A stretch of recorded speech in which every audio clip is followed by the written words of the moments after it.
안녕하세요. 영어책 읽어주는 사람 소피아입니다. 제가 1회에 초등 저학년 영어 독서에 대해서 말씀을 드렸는데요. 이번에는 영유아 영어 독서에 대해서 말씀을 드릴까 합니다. 아이 연령별로 어떤 공부든지 방식이 다르잖아요. 영어도 마찬가지입니다. 여러분, 영유아에게 한글을 가르치실 때 글자부터 가르치셨나요? 아니죠? 단어를 천천히 발음해주고 계속 반복해서 말씀하셨을 거예요. 그 영유아 영어는 알파벳이나 파닉스를 먼저 배우지 않습니다. 일단 영어 개념을 이해로 받아들이는 연습을 하는 것이 영유아 영어의 핵심이라고 저는 생각을 합니다. 아이에게 시각적으로 사진이나 그림으로 뇌를 자극해주고 한 단어씩 천천히 여러 번 반복해 주시면 단어를 이해하게 됩니다. 아이랑 같이 있을 때 계속 아이에게 말을 하면요. 아이의 언어가 상대적으로 빨리 발달됩니다. 물론 아이마다 편차가 있고 성격이나 성향도 고려해야 하지만 보편적으로 언어는 인풋이 발생할수록 아웃풋도 발생하게 됩니다. 그래서 단어의 개념을 이해하는 것이 가장 중요한데요. 그런데 단어를 개념적으로 이해한다는 건 뭘까요? 예를 들어 고양이를 보고 캣이라고 계속 말해주면 어느 순간부터 고양이를 캣이라고 말하거나 캣이 고양이인 줄 아는 것. 집 밖에 아이와 나갔는데 아이가 고양이를 보고 캣이라고 하면 아이는 바로 이해를 한 겁니다. 또 엄마가 저기 캣 좀 봐.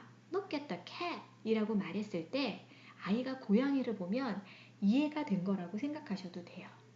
이해는 암기와는 다르게 받아들여지는 거라고 저는 생각을 해요. 그냥 엄마가 그냥 엄마인 것처럼 캣을 캣이라고 인식하면 이해가 된 거죠. 그래서 영유아 책은 말밥이 거의 없고 그림이 크고 명확한 것이 좋습니다. 그것을 저희는 컨셉북이라고 하는데요. 사물, 색깔, 숫자, 모양 등 다양한 종류의 개념을 크고 명확한 그림 또는 사진으로 표현하는 보드북을 말합니다. 아이에게 시각적으로 사진이나 그림으로 뇌를 자극해주고 이것을 계속 반복해서 말해주면 아이가 그 단어를 개념적으로 이해한다라고 말씀을 드렸는데요. 저희는 이걸 비주얼 리터러시라고 합니다. 이미지를 통해서 개념을 이해하는 시각적 문해력이라고 저희가 해석을 해요. 그런데 궁금하시죠? 언제까지 그렇게 읽어줘야 하는지. 답은 아이가 유사한 사진이나 그림을 보고 그 단어를 말할 수 있을 때까지입니다. 아마 아이에게 엄마, 아빠, 맘마라는 단어도 매일 애정을 가지고 여러 번 말씀하셨을 거예요. 유아의 영어 교육도 처음 단어를 가르쳤을 때와 똑같습니다. 사실 영유아 교재는 개인적으로 저는 readinga2g.com을 좋아합니다. 미국 초등학교 교재로 쓰는 검증된 교재이고 영유아, 유치부, 초등 저학년 영어 독서 단계가 가장 세분화되어 있어요. 보통 영유아 교재는 찾기 좀 어려운데요. 이곳에는 일단 영유아 교재가 많습니다. 리딩 레벨로 독서 교재들이 구분되어 있는데 AA부터 G2까지 29단계의 독서 단계가 있어요. 영유아 교재는 AA에서 보시면 됩니다. 다양한 그리고 생활 전반에 대한 영어 단어들이 스토리를 생각하면서 구성이 되어 있어서 재미있고 교육적 가치도 높아서 정말 추천해드리고 싶어요. 여기서 제가 책을 한번 보여드리고 싶은데요. 네, 제가 소개해드리고 싶은 책은 굿나잇입니다. 자, 그럼 굿나잇 한번 읽어볼까요? 좋은 교재는 교육적 가치를 가지고 있다고 말씀드렸잖아요. 이 책의 주제는 잠잘 준비입니다. 아이들에게 중요한 생활 패턴 중 하나인 잠자기에 대한 이야기입니다. 그림을 보고 아이에게 지금 이 친구는 뭐 하지? 코야 준비하네 라고 말씀해 주세요. 영유아 교육에서는 알아야 할 단어를 한번 말해주기 전에 실물을 가지고 말해주면 효과가 있습니다. 그 실물을 매번 준비하기 어려우시면 도화지를 카드처럼 자른 후에 그림을 그리고 색칠을 한 후에 그 뒤편에 단어를 적어주시고 나중에 카드놀이를 하시는 것도 굉장히 효과적입니다. 자, 첫 그림입니다. 아이들은 그림을 먼저 보거든요. 아이와 함께 그림을 먼저 보고 말씀해 주세요. 우와, 빨간 의자에 아빠랑 친구가 앉아있네. 지금 뭐 하지? 동화책 읽네. 아, the story, the story. 두 번째 그림입니다. 아웅 졸려. 친구가 졸리대. 코야 하고 싶대. 그럼 어떻게 하지? 어디로 가지? 아, the bed, the bed. 엄마도 코야 하고 싶네. 세 번째 그림입니다. 자기 전에 뭐가 필요하지? 맞아, 베개야, 베개. 폭신폭신 베개. The pillow, the pillow. 네 번째 그림입니다.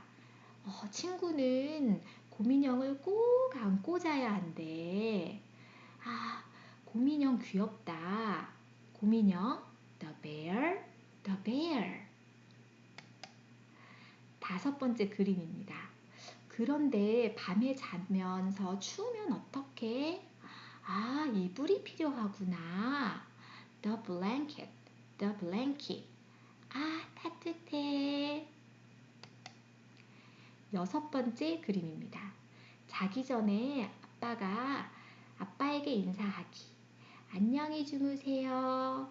그럼 아빠가 뭘 해주시지? 뽀뽀를 해주시네. The kiss, the kiss. Good night kiss. 일곱 번째 그림입니다.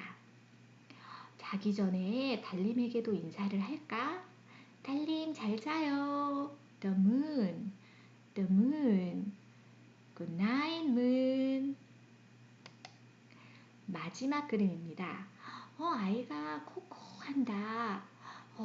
근데 꿈속에서 곰돌이랑 여우랑 파티하나 봐. 재미있는 꿈 꾸나 봐. The dream, the dream. Good night. 이렇게 아이에게 잠자는 패턴을 교육적으로 가르치시면서 더불어 언어의 개념을 가르치시는 것이 중요하다고 생각합니다. 잘 때 잘 자라는 인사를 굿나잇으로 한번 해보시는 건 어떠신가요? 영유아 영어 교육에서 가장 중요한 것은 교재가 아닙니다. 물론 좋은 교재는 초보 부모에게 좋은 가이드를 주기도 합니다. 하지만 제가 말씀드린 영어 교육은 장기적인 관점에서 시작하는 것이 중요합니다. 당장 눈앞의 효과가 아니라 좀 더 멀리 있는 결과를 위해서 꾸준히 하는 습관 측면으로 영어를 바라봐 주세요. 유대인들의 자식 교육 중에서 아이가 좋아하는 장난감을 사주는 것보다 아이가 좋아하는 장난감 회사의 주식을 아이에게 선물하는 방법처럼 아이에게는 덜 재미있지만 더 가치 있는 선물을 주는 방법을 고민해 보는 거죠. 아이가 처음 제게 왔을 땐 제발 건강하게만 태어나길 간절히 바랬는데요. 지금은 아이가 공부까지 잘해주길 바라는 욕심쟁이 부모가 되어버렸습니다. 하지만 이 욕심을 단순한 욕망으로 두지 않고 아이에게 도움이 되는 공부 습관을 천천히 만들어주고 싶다는 구체적인 꿈을 가지게 되었습니다. 세상의 많은 부모들과 함께 아이들에게 지식이 아닌 가치를 가르치고 싶습니다. 끝까지 봐주셔서 감사합니다.